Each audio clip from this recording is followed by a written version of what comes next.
Hey, keep your hands where I can see them. What's going on?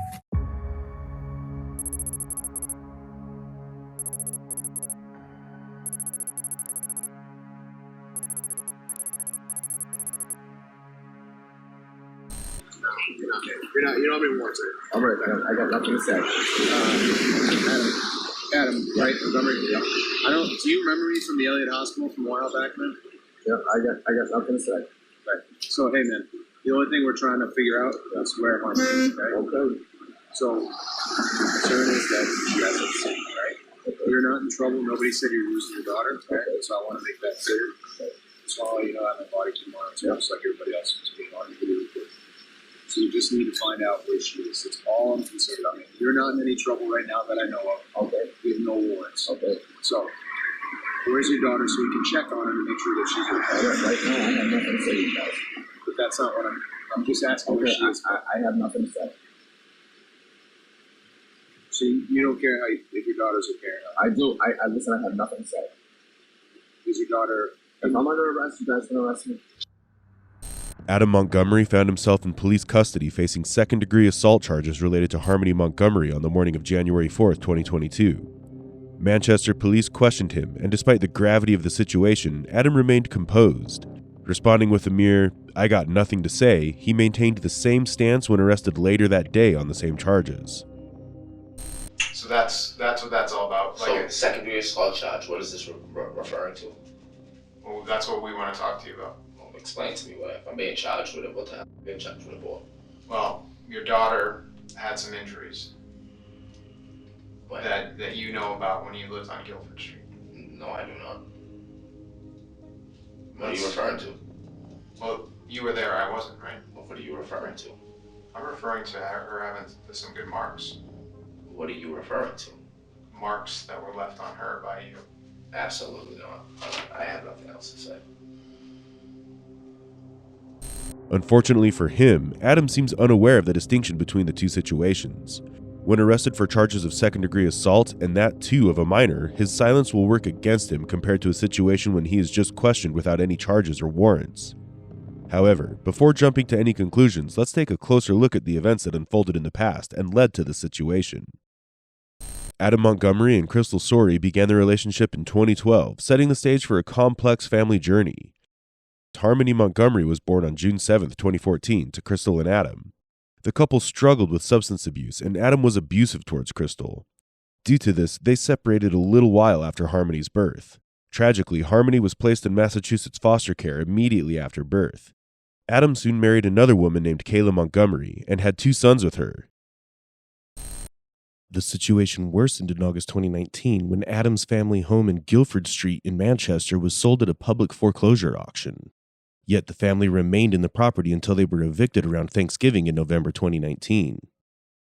The family, which included Adam, Kayla, their 2 sons, and Harmony, were living in their car after being evicted. Adam and Kayla discussed staying at Kayla's mother's place with the children, yet Harmony's name was notably absent from their plans. Something happened to Harmony between October 2019, when law enforcement conducted a routine check at the family home, and November 2019, after which there were no more sightings of her at all. When he was arrested on January 4, 2022, Adam had already separated from Kayla and was initially instructed to not contact Kayla and her kids due to his criminal background. He was living with his new girlfriend, Kelsey, who did not know much about his past. Harmony had been missing for over 2 years at that point. Cigarette? We might be able to work on that in a few. We'll just turn this on. This is audio and video recorded. You alright with that? Nope. Okay. We'll do our best to try to get you the cigarette. Yeah, we got cigarettes somewhere, so try to work on that, okay? Before we have any conversations, I'm just gonna have you read something, okay? And then we'll just go from there.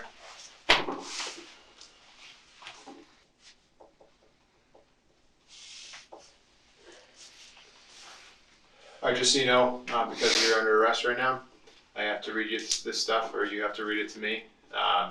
Again, Detective Riley, Detective Dunleavy. It's January 4th, 2022. It's 8:55 p.m. You can read and write English, correct? Okay. So, Adam, I'm going to have you start from there where it says I, and then I'm just going to have you read down. Adam Montgomery has a right to remain silent. I'll start from here. I, Adam Montgomery, Give the following voluntary statement. Detective Dunley, Detective Riley, who has identified himself as a member of the Manchester, New Hampshire Police Department. He has advised me the following: I have the right to remain silent. Anything I say can be used against me in the court of law. I have the right to a lawyer for advice before any questioning and to have one with me during questioning. If I cannot afford a lawyer, one will be appointed to me by the court.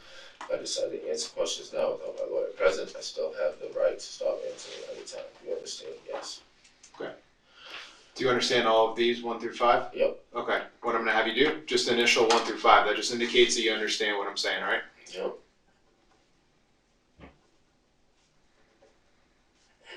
All right. Can you just read that line aloud Do for you me? understand each of these rights? Yep. And you're going to check either yes or no? All right. And then read the next line for me. Are you willing to have each of these rights? And are you willing to waive each of these rights and answer questions? Sure. Okay. Now, Adam, you're just going to sign that line.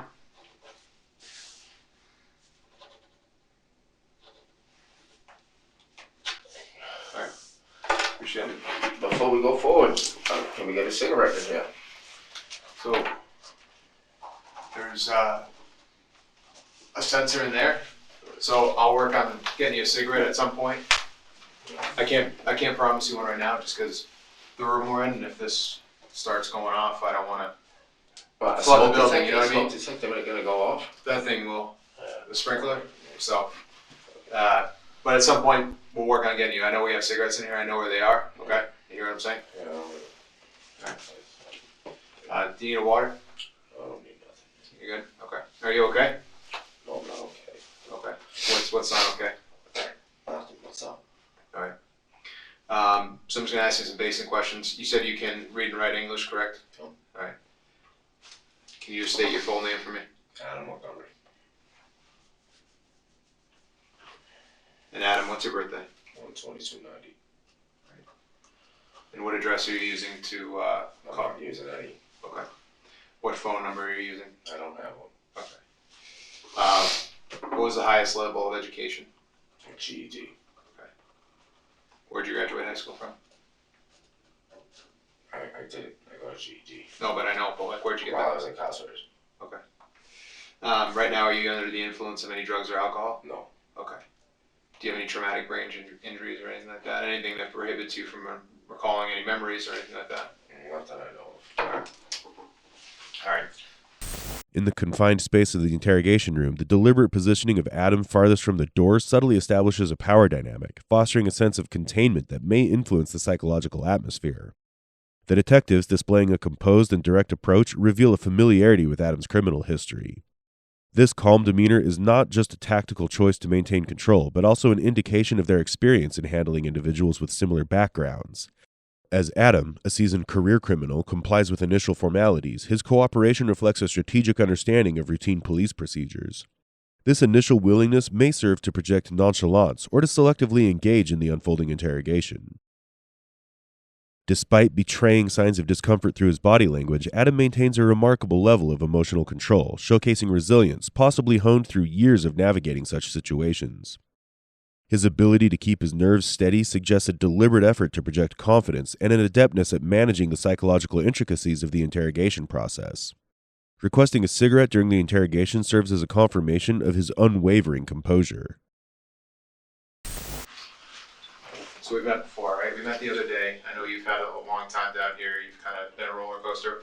I'm going to apologize for what happened out there. That's not how I do business, okay? That had nothing to do with me. Those are guys that like to play G.I. Joe, all right? If it had been up to me and I could have gotten a hold of you some way, I would have reached out to you. But you don't have a phone, right? You guys could have just told my wife she wanted me to come in. But aren't you not supposed to be talking to your wife? No, that's bullshit. It's not. You're not supposed to? No, I can't be. Thank you. Look at that. I can't be. I guess they're going to let you smoke a cigarette in here. They must have talked to somebody.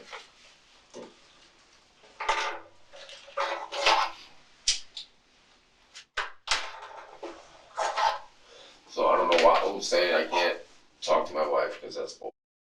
Maybe it's some old paperwork that somebody saw. Yeah, from last year, but it was over and done with after I got out of jail. So that's all clear. DCYF said it was cleared up, the police said it was cleared up, everybody said it was, they said that there was no contact order between me and her. Okay, and that's Kayla we're talking about. Okay. Well, you know what, if that's the case, then that's my fault for maybe not checking a little bit further into it, so I apologize for that. Again, I apologize for the way things went down out there. Like I said, I'm not part of the SWAT team, I don't do that stuff. If I had had a good number for you, I would have just called you in, but I don't have it, you don't have a phone, you said, right? Okay. So I apologize for that. I do appreciate you being cooperative with me. You've never given me a hard time. I know we've only met a few times, so thank you for that. Let's talk about why we're here to talk. Tell me what you want to say. Tell me what you know. I don't know nothing. Well, what was our conversation about the other day? You said you had a couple questions you wanted to ask me. You asked me the questions. Well, what was our conversation about the other day? Remember we met, I mean, you remember that was only, what, a few days ago, right?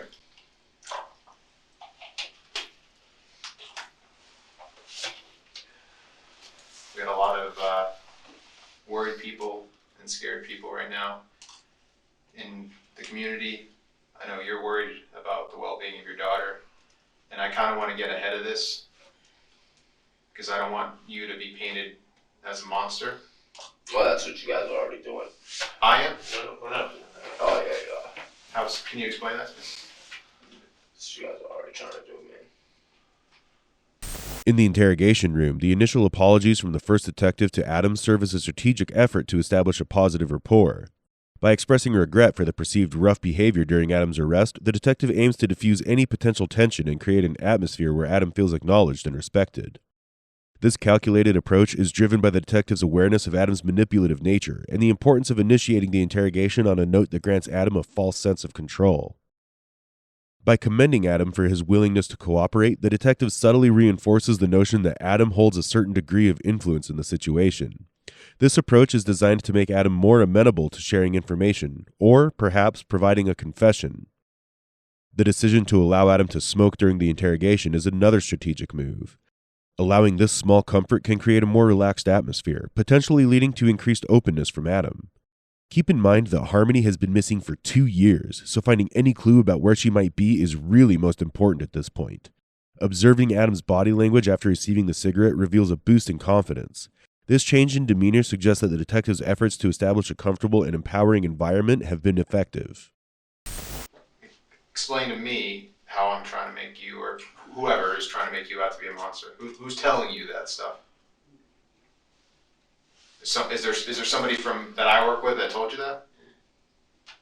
Somebody you're close with, that they told you that? No. All right. But you understand this whole thing is getting a little out of hand. Would you agree? Of course. But So that's why. no, it's just the way you guys are going about it. And again, Yeah, I don't not you specifically, but Right. yeah, nobody comes out there like that for a second-degree assault charge. Nobody. Been arrested for worse charges. They don't come out and throw flashbangs at my girlfriend's car and ram us into the guardrail. They don't do that for a second-degree assault charge. again, you understand what the charges are, right? Second-degree assault, right? Yep. Okay. There's also an endangering the welfare charge Okay. and interference with custody. Hmm. Okay, So how did I interfere with custody? So that paperwork that we served you the other day, you remember that? Okay. When they were in the alleyway, you remember outside of on Lake Ave? Yeah. There's paperwork that you have to comply with. You understand that, right? We had that conversation, did we not? Right? So that's what that's all about. So second-degree assault charge. What is this referring to? Well, that's what we want to talk to you about. Well, explain to me what if I'm being charged with it. What am I being charged with it for? Well, your daughter had some injuries When? that you know about when you lived on Guilford Street. No, I do not. What are you referring to? Well, you were there, I wasn't, right? What are you referring to? I'm referring to her having some good marks. What are you referring to?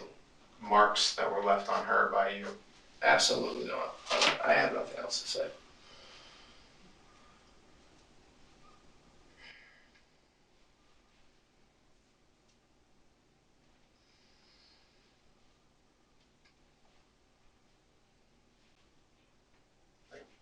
like No. we talked about how we were worried about your daughter the other day, right? Okay. You remember that conversation? I remember that conversation, but right off the rip, with the way you're approaching the conversation, you guys are completely out of line. So, Me? Yeah. Do I? In the time that you've known me, which what is you just said to me, you guys are completely out of line. okay, but so explain to me how are we out of line? I have nothing to explain. Okay, but wouldn't you rather explain it so we can make sense of it than just have other people's side of the story? Like, you want to defend yourself and like this picture people are painting of you. Now's your chance, man. Defend Whose side of the story? Who's telling you these things? people that were close to you. Obviously not. Well, maybe at the time, maybe not anymore. Yeah. I mean, you saw that reward on the news, right? No, I did not. Do you know that the reward is about $40,000 to find where your daughter is right now? Okay. When you start throwing money around like that, people come out of the woodwork that you would never expect to do. Okay. So, like I said, when I talked to you a few days ago, Can I have another cigarette? sure, I kind of told you this thing was going to get a lot bigger. That's not right. And we wanted to get ahead of it. But you're sitting there telling me that right off the rip that there was something wrong with my daughter because of me. No, that's Okay. So if your daughter had marks on her at some point when you lived over there, fine. how would you explain those? How was she got those marks? Well, I would love to know when that marks were there because DCYF came to my house multiple times. Okay. And we know that they came there. Right. And closed the case. Okay. Do we know that DCYF is the flagship agency in the country? No, but if there was significant marks like you're referring to, I believe they would have flagged something at that point and they would have said something. They wouldn't have came there and seen that the kids were well taken care of. All the kids loved being at the house with me. So let me tell you about what second degree assault is. Because there's a lot that encompasses that charge. Basically, if there's a mark on a kid that's under a certain age, it constitutes second degree assault. Although it is a felony, which sounds extremely intimidating, it doesn't mean that somebody got their head bashed in or they got cut up or whatever. So although it sounds pretty intimidating, the charge, I understand that. What we're talking about doesn't mean that it's the craziest crime that's ever been committed. Do you understand what I mean? Okay. So somebody could have a bruise or a really bad welt on them, and that would constitute second degree assault for a kid under a specific age. So that's why that charge is there. So nobody is saying that you took like a baseball bat or like stabbed your kid. Like, I'm just going to put that out there. That is not what anybody's saying about you. Mm-hmm. So I know you're concerned with when I say second degree assault, but it sounds a lot worse than I think you're thinking it is. Are we kind of on the same page? Yeah, but for you to sit there and say that it was inflicted because of me. We're just going on what we hear. You're not telling us how it happened, so we're going with what we have. But I don't even know what you're referring to. What are you referring to? Your daughter had a mark on her face that multiple people, have told us was inflicted by you. Multiple people that weren't even living with us at the time. Well, there was enough people that had spoken about it. Yeah. People share knowledge of what they know. So somebody, you telling him and then he tells you and then he tells you, so something that just No, gets passed down the line. I'm not talking about like a game of telephone here. I'm saying that people say a story and then the details kind of fill themselves in, like corroborate. Do you know what the word corroborate means? Of course I do. Okay. You're a smart guy. I'm not trying to insult your intelligence, but when people kind of fill in the blanks, that's what I mean by like we're corroborating that story. But this is your time to tell me, kind of explain that. You know, if you're saying this was a mistake or this was an I don't accident. even know what you're referring to. Like, that's what I'm trying to get at. Is I Well, don't even know what you're referring to. I'm saying she had a mark on her face. I mean, Okay, I don't even know what you're referring to. you don't recall your daughter ever having a mark on her face. The reason DCYF came out to visit you guys, you don't recall that? In the interrogation room, Adam's response to questions about Harmony's injury appears strategic and deflective. When asked, he acts as if he doesn't understand, possibly giving the detective multiple chances to clarify or correct their inquiry. This tactic seems to test if the detectives will make a more damaging statement about Adam. When the detective offers Adam an opportunity to share his side of the story and speak the truth, Adam counters by pointing out the perceived mistake in holding him responsible for Harmony's disappearance. Despite having sole custody before Harmony went missing, Adam vehemently denies any involvement. This is where you can clearly see him tensing up more. The repeated smoking of cigarettes also suggests the same. As the detective delves into more specific questions about Harmony and her injuries, Adam abruptly shuts down, stating that he has nothing more to share. This refusal to provide further details may be a strategic move to control the narrative and limit the information he discloses during the interrogation. Adam's responses suggest a calculated effort to distance himself from the responsibility for Harmony's disappearance, and he maintains a defensive posture throughout the questioning.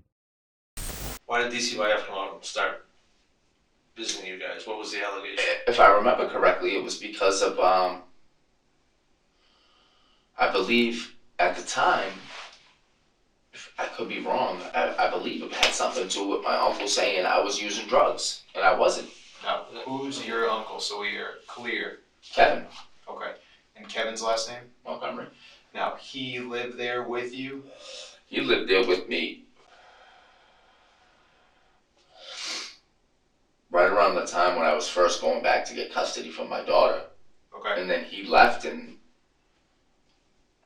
April, May, March, something around that time. And just so I have it right, because I don't want to guess or get confused, what house are we talking about? Guilford Street. All right, and what was the number there again?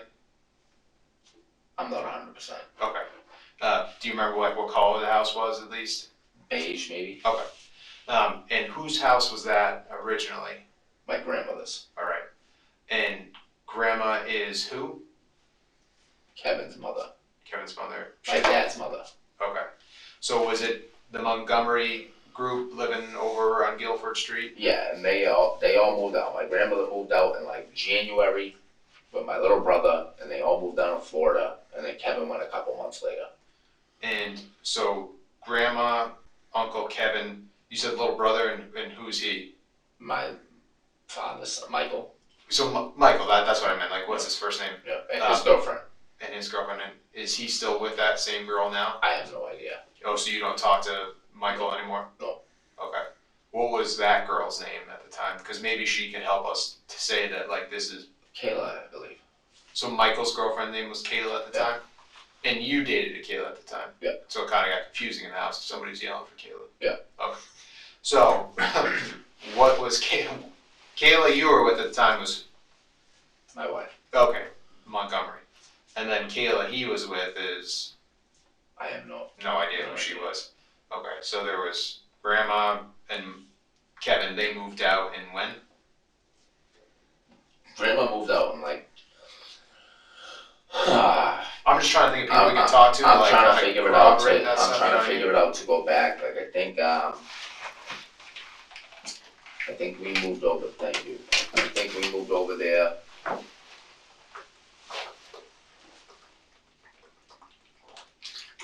In like, I don't know, October, September, somewhere around then. And what year is that? 2018. Okay. And at the time, I was going for custody for my daughter for at least a year already at that point.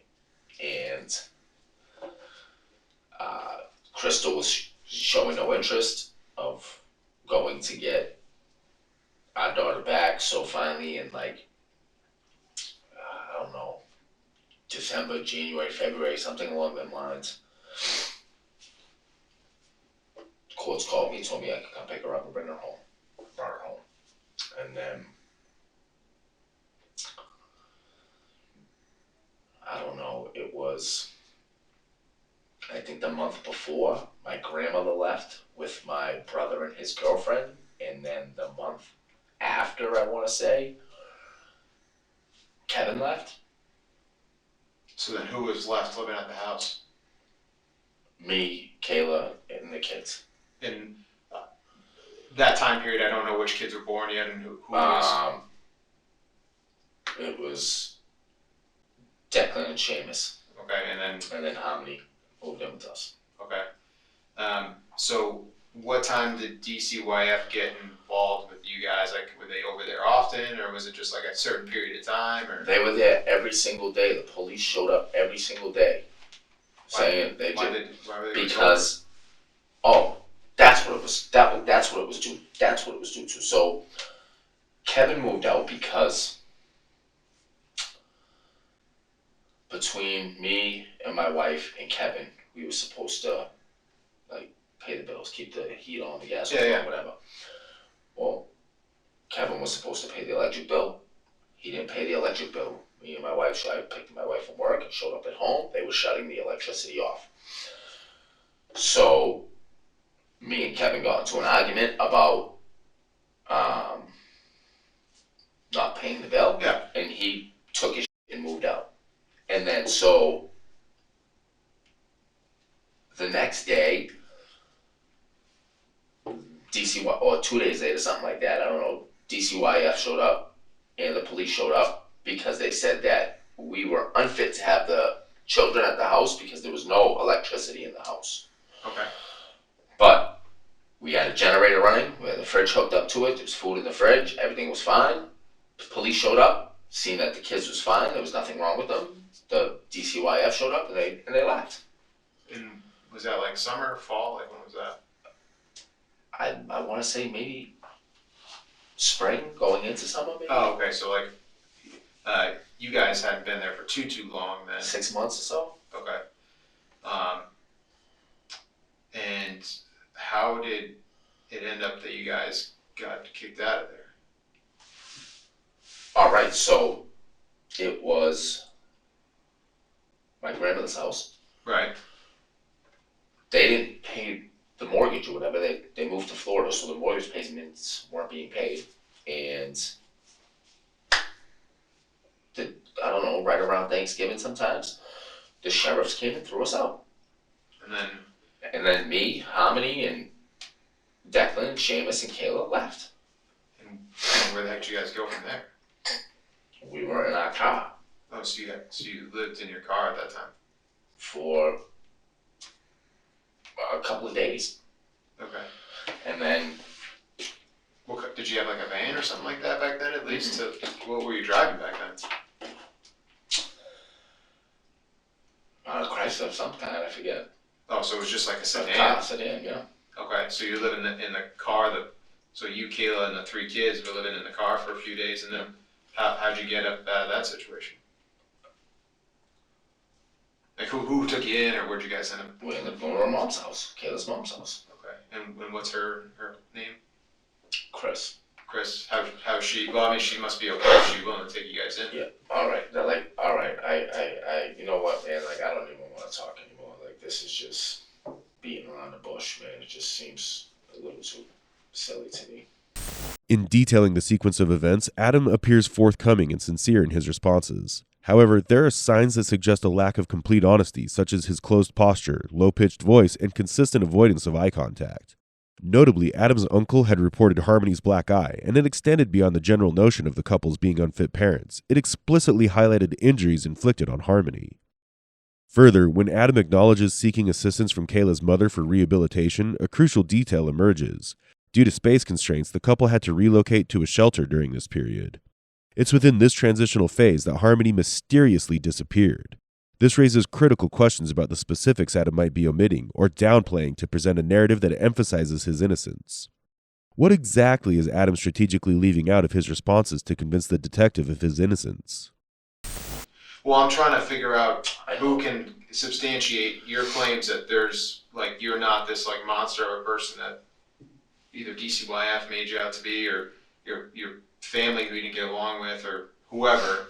So that's why I'm trying to, like, let you kind of speak your piece about Yeah. all that shit, you know what I mean? No, I get what you're saying. I just got nothing else to say,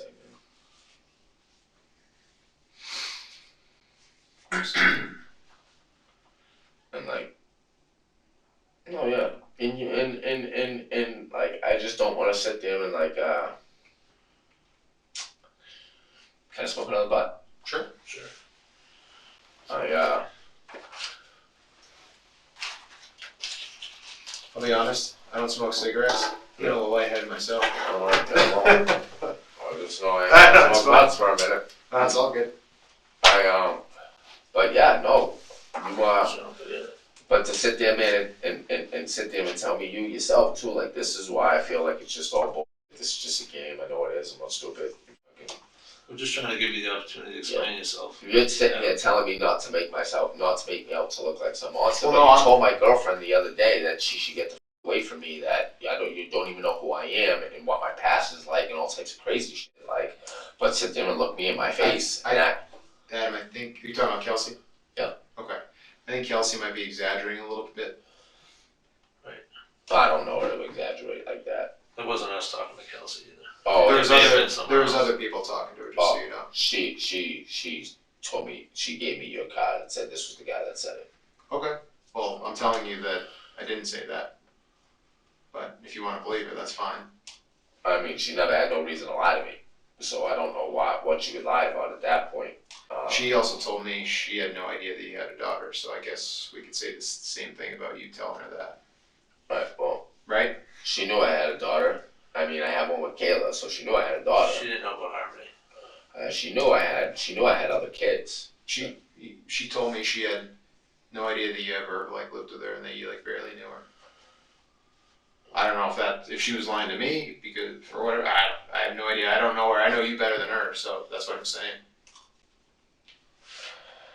So Christina takes you guys in, and she's doing all right. And then would you guys move over to Union Street after that? Is that when you guys get that spot? Nope, we go to the shelter.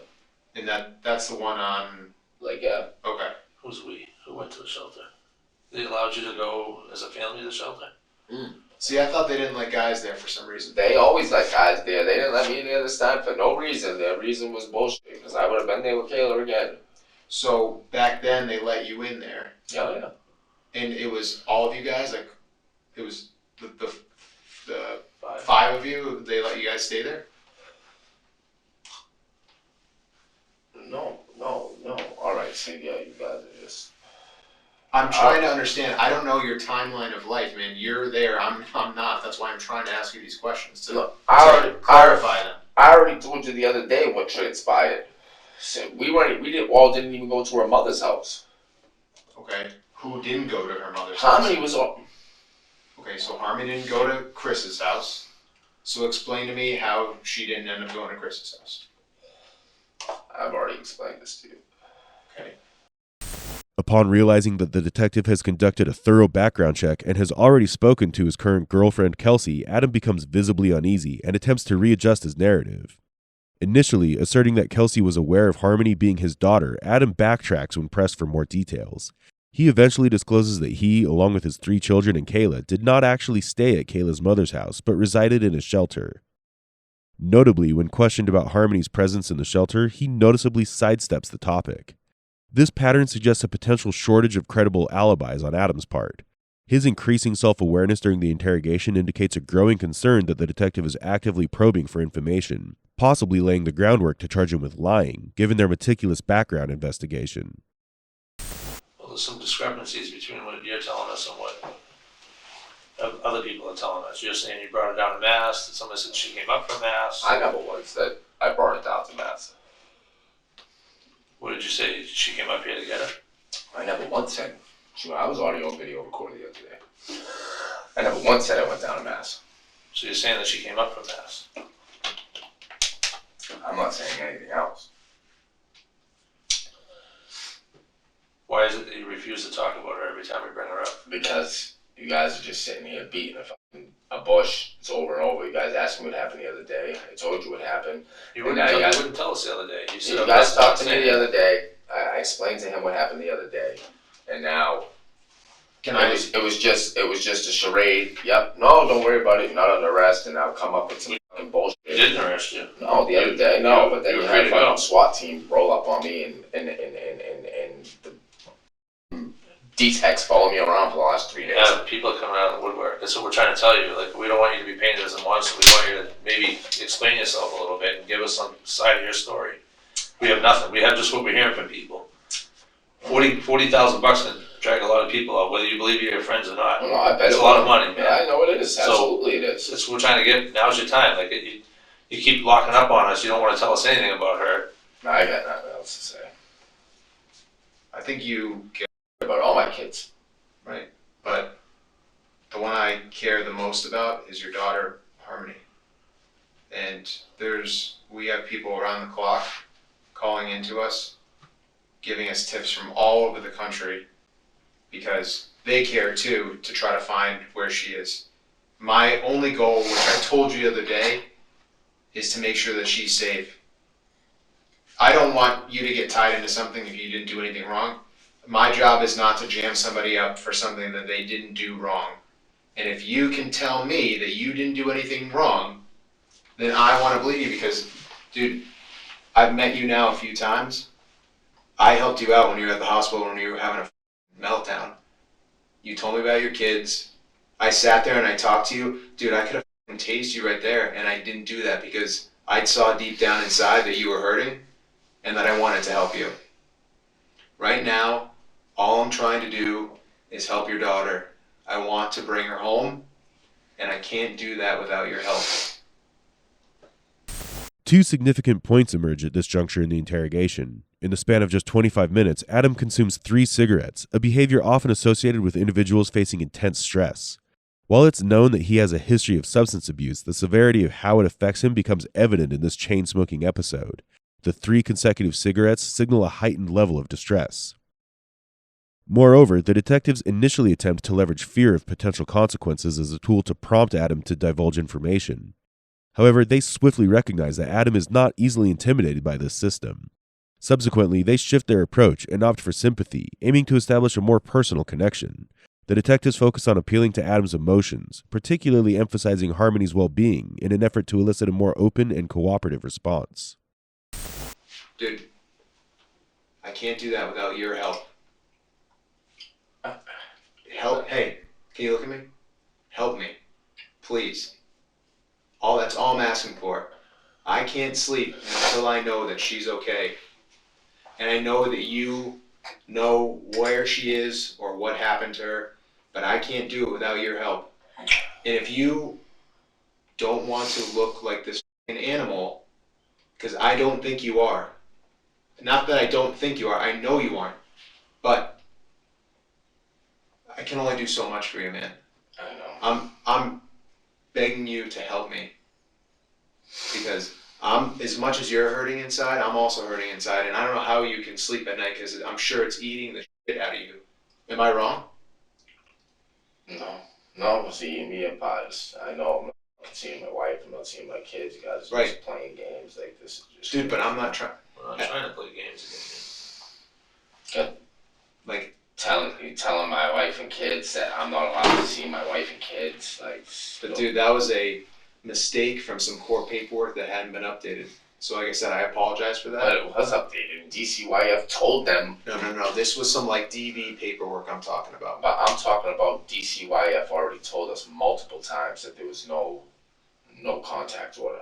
you. Maybe Okay. through DCYF, but It could have been through DCYF. Yeah. So let's, talking criminal. dude, let's forget about it. Alright, You've seen your wife and kids over the last how many days, right? I haven't seen them in the last 2. I haven't seen my kids in the last 2 days, 3 days. Okay. You're always going to be their father.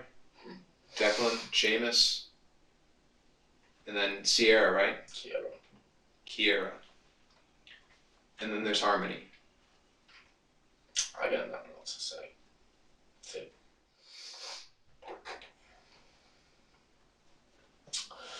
That's it, guys. I got nothing Hey, else to say. can you make me a promise? Like man to man? Can you tell me that she's alive? You're gonna play the same word games that you played with me the other No. day. It's not word games. I got nothing else Because we to care, say. man. We want to know. I This isn't gonna go anywhere. Like this isn't gonna stop. So No, you I know. know it's not. So So Either get on the bus now or get run over. Well, I got nothing else to say. Why is it you have so much trouble talking about Harmony? Guys, I got nothing else to say.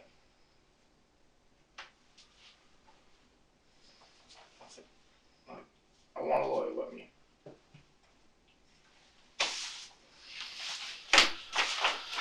I'm gonna leave this copy of this ex parte, or it's a petition from DCYF. You can read it later sometime. I'll put it in your property. It's basically the same thing you got the other day. It's just a little more detailed that we handed you. It does say that you're ordered to help us locate Harmony Views, unless you're not going to do that. I'm just telling you guys I want a lawyer.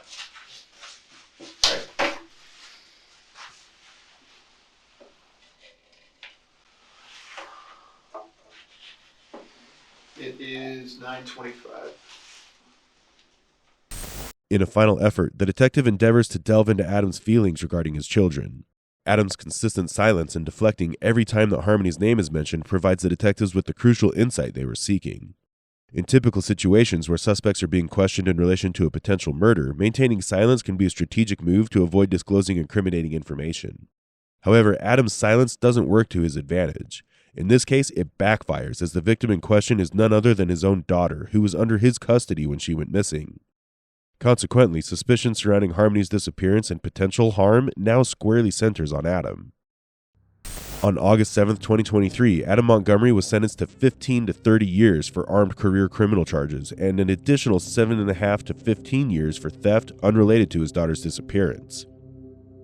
Despite prior felony convictions, he denied killing Harmony during sentencing and pleaded not guilty in October to charges of second-degree murder, falsifying evidence, and abuse of a corpse. Kayla Montgomery initially lied about Harmony's whereabouts to law enforcement. Later, she claimed Adam coerced her into repeating these lies to a grand jury. Charged with 2 counts of perjury, she initially pleaded not guilty, but later accepted a plea deal. In exchange for testifying against Adam, she received a reduced sentence of 18 months and dismissal of other charges, August 7, 2023. Kayla confirmed that in December 2019, while living in a car, Harmony had accidentally urinated a couple of times. This led to Adam hitting her in the face and head with a closed fist. The family discovered Harmony was dead almost 24 hours later. Adam carried her body in a duffel bag and later in different trash bags for nearly 3 months, storing it in a cooler and later dismembering it in February 2020. In March 2020, he used a U-Haul truck to dispose of Harmony's body. Harmony Montgomery's remains have not been found till date. As we conclude this unsettling chapter, one cannot help but reflect on the chilling transformation of a father into a perpetrator, the heinous details of the crime, and the unnerving attempt to intimidate detectives in the interrogation room. Yet, few questions linger. What led to this tragic outcome, and were there missed opportunities to intervene before this dark incident happened? Could a more efficient approach or earlier intervention have altered the course of little Harmony's life? How is it that individuals engaging in daily substance use are allowed to raise children, and can such abuse lead to such heinous crimes? It prompts us to consider the delicate balance between protection and intervention, using a deeper exploration of how we as a society can identify and address warning signs before they escalate into irreparable tragedies. Add your thoughts in the comments section below. If you want us to cover more such cases, like, share, and subscribe to our channel.